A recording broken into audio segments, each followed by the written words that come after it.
Thanks for staying with us. We sincerely apologize for the little delay, but we'll have as much time as we can muster to look at the headlines this morning. And joining us to do that is Mr. Nick Agule. Good morning and welcome to the program, sir. Good morning, Nyamgo. Yeah. And good morning, Aguas. I'm fine. Okay. Let's begin with the New Telegraph, with a story that is on all the newspapers that we are reviewing this morning. Senate buckles, suspends hearing on controversial tax reform bills. And the writers here are saying resolve to hold wider consultation.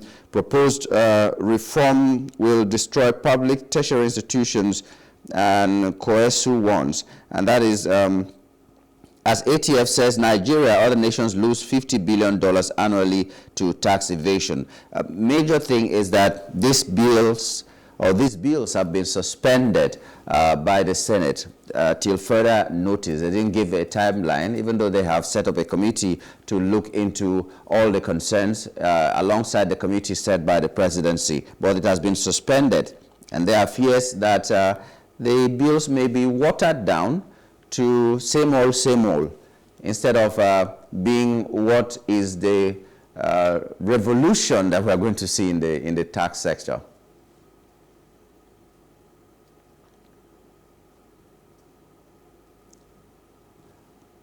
Mr. Agule, can you hear me? What is your take about the suspension of the tax bills by the National Assembly? Thank you very much.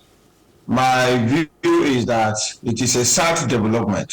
It's very sad because if you look at those tax bills, and I have not read them word for word, but I have read some of the major provisions and changes that the tax bill are bringing about. And it is for the good of Nigeria. The provisions that are in that bill is actually a big development in our legal sector in Nigeria, to say we have these tax bills. For the benefit of Nigerians, there are actually 4 bills. There's a Nigerian tax bill which consolidates all other taxes into one ground tax, making it simpler to administer. Then there is a tax administration bill, which again consolidates all of the different ways taxes are administered in Nigeria into one place.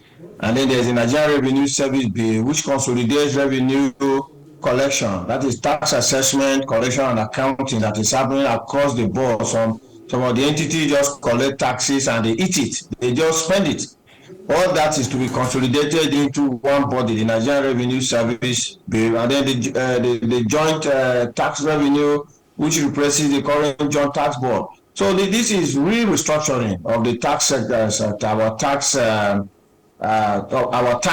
our tax laws in Nigeria. So for me, if push came to shove, and this derivation thing was the only thing that was causing controversy, they could have just kept the derivation as it is now and allowed the rest of the tax bills to pass, so that they can then come back and talk about this derivation at a later stage. For them to now say we're putting down the whole 4 tax bills just because of the derivation is a sad development indeed.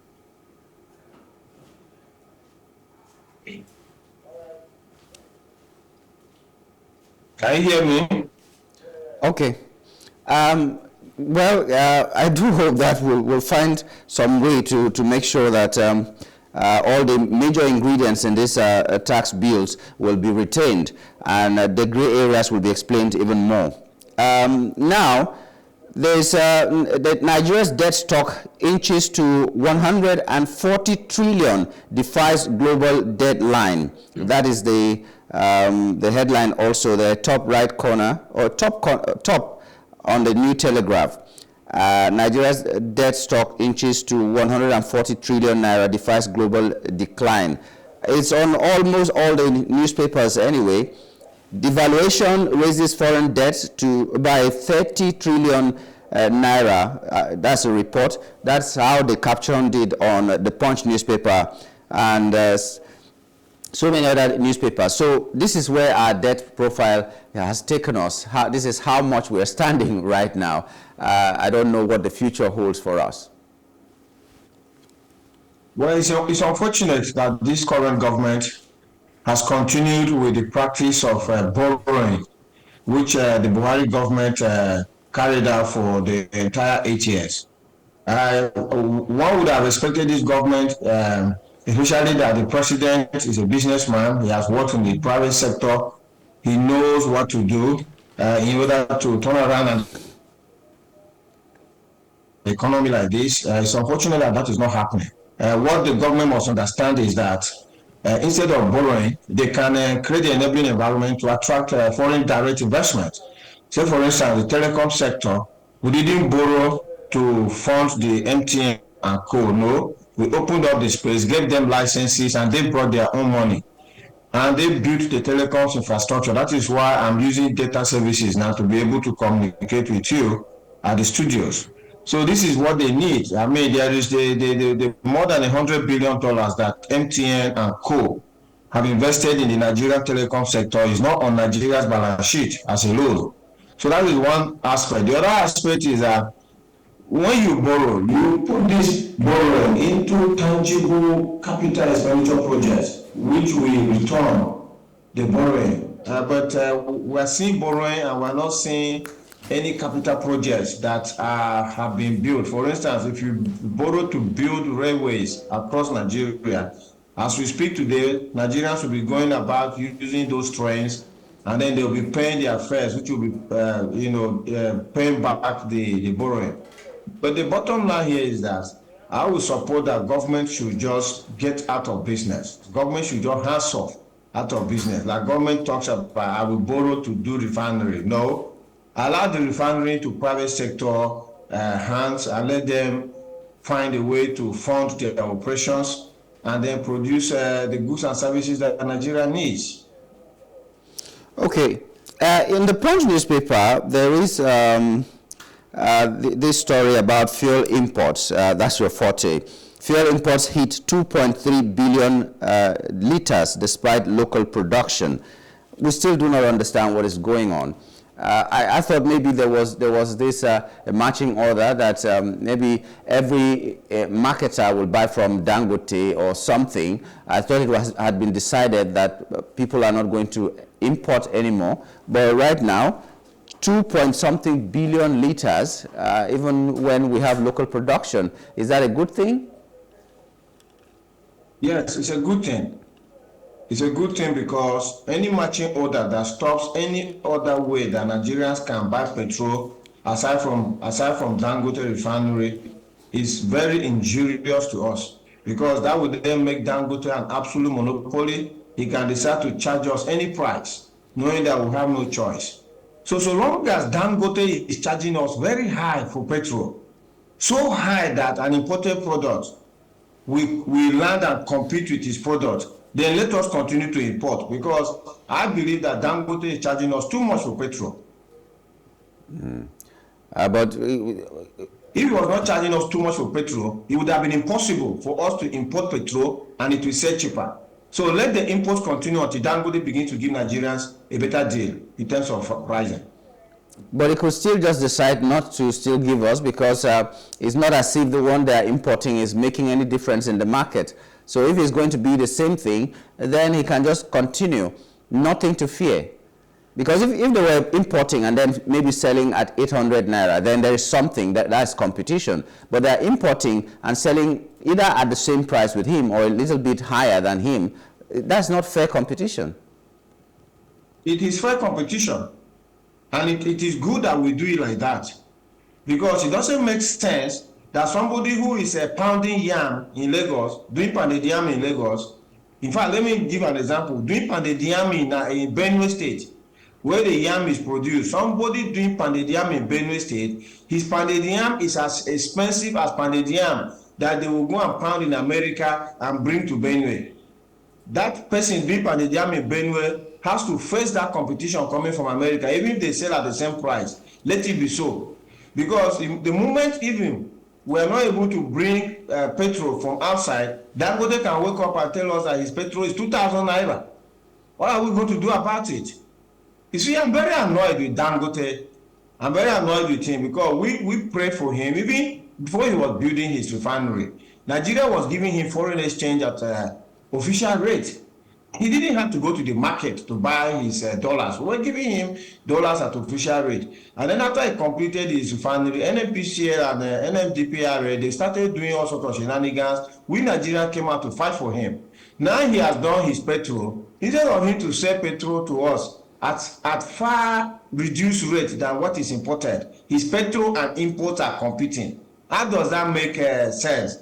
You know, how can his petrol and imports be competing in terms of price? That means there is something that Dangote is doing in terms of pricing. He's just hiking his prices. Please, let us flood imported products to force him to give us fair pricing. That would be my position. Okay. Well, Dangote doesn't fear. What he does is flush out competition and just sits there and does what he likes. Federal government, that's still on the Punch newspaper, federal government fires Togo Benin degree holders from MDAs. Maybe because of the follow-up, as a follow-up to that report that was done and where it was found out that some people had fake certificates and all that. But in this report, at least the headline doesn't say that some people that got degrees from Benin Republic and Togo have been fired. They just said people who got their degrees from Togo and Benin have been fired. Some of these people may have had it genuinely because they ran away from strike actions in Nigeria and went to get their degrees, and they're just fired in a blanket move. Yeah, thank you very much. Just before I answer, I put a question about the firing of degree holders from Benin Republic. I just want to put a last statement on the Dangote thing to say that so long as President Tinubu is yet to do something about Nigeria's four refineries, I think he's being very unfair to Nigerians. He cannot watch Nigerians groaning under petrol prices of over 1,000 naira, and he's still having patience with the NNPCL, who is sitting on our refineries and all of the shenanigans and controversies around that. So President Tinubu is not being fair to Nigeria. Pass this message directly to him. Let him help Nigerians. He has to get our four refineries working, and the only way he can do that is to put them into private sector operatorship. So coming to the foreign degree holders, I agree with you. It is unfair to use one brush to paint everybody. The federal government has to do some more hard work. They need to be more diligent to determine which of the certificates is genuine and which is fake.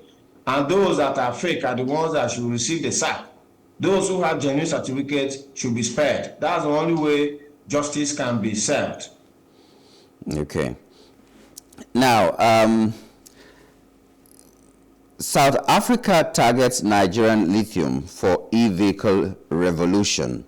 And the writer here is foreign investment safe, says Tinubu.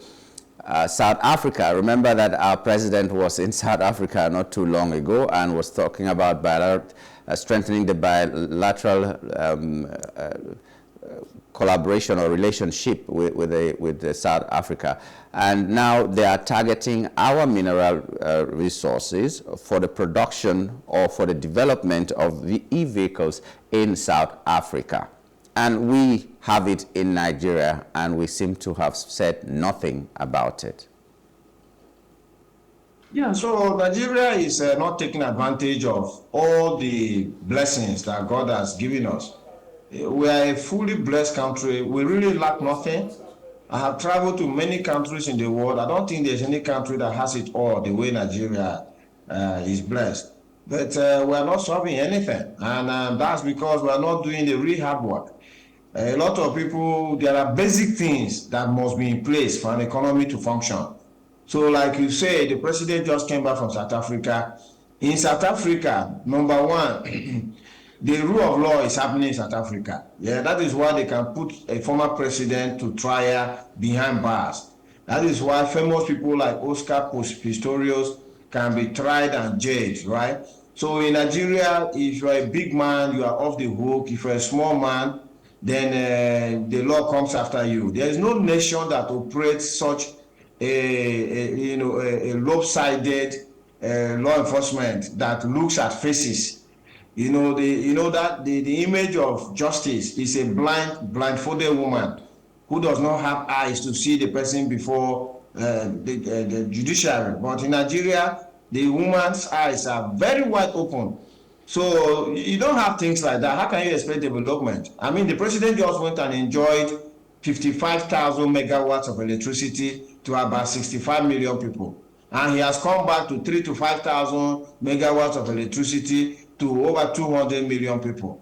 How can that happen? I mean, without electricity, how can even your mining sector work? How can any other sector work? So the president don't need to sit down and deal with the basics in Nigeria, what we need to get our economy running.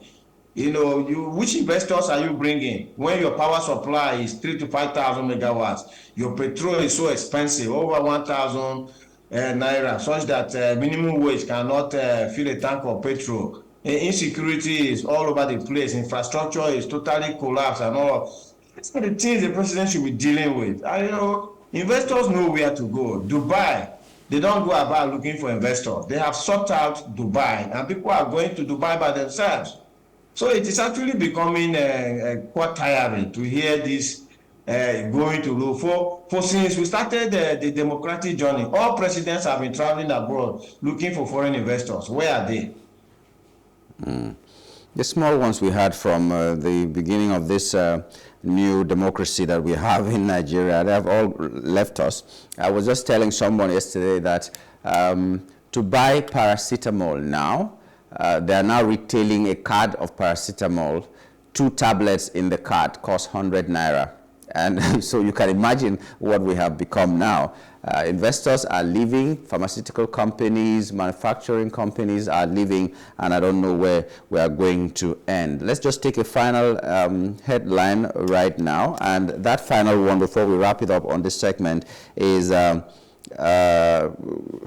it's from the Nation newspaper. CBN explains extension of early exit plan to all workers. Remember that there was some time that CBN said that they were moving some of their departments to Lagos and saying a lot of things, and our fear was, will they retrench some people? Will they sack some people? And they said, no, that will never happen. Now it is happening. In May, they removed about 300 or 600 people. Now it's about 1,000, and they're still even not done yet. So I don't know. They are giving all the explanations. I don't know if they are good enough for you.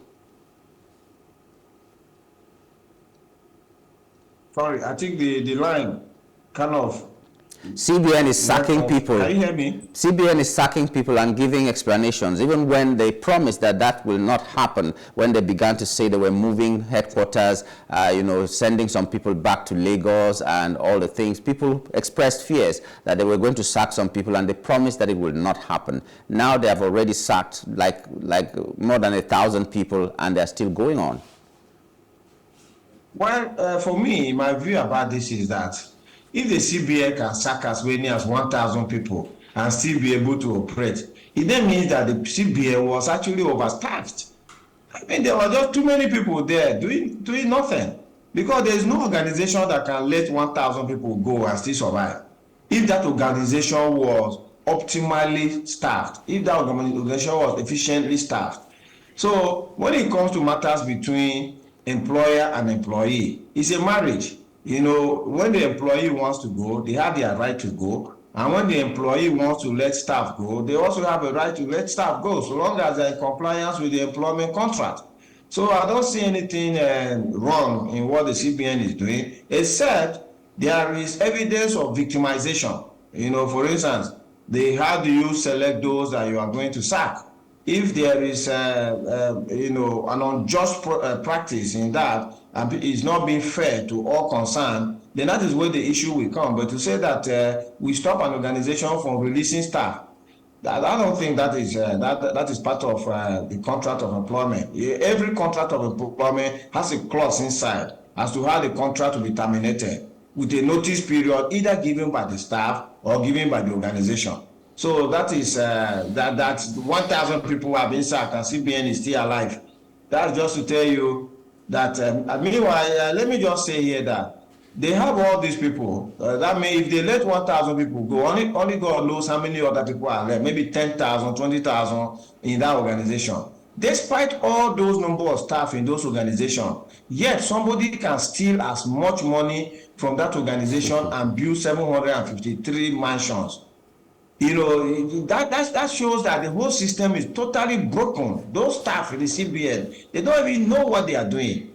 Such a system can allow a human being, even if he's a central bank governor, to take so much money out of the coffers of the CBN to go and build something like that in one place. We're not talking about all other projects he has all over the world and monies that he has kept here and there.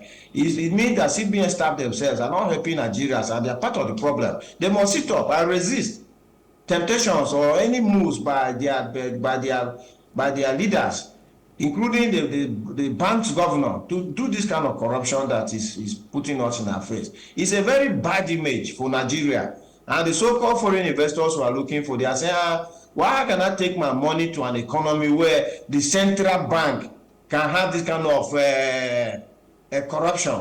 You understand? The whole central bank, that is the regulator of the banking sector, can allow this kind of corruption to happen.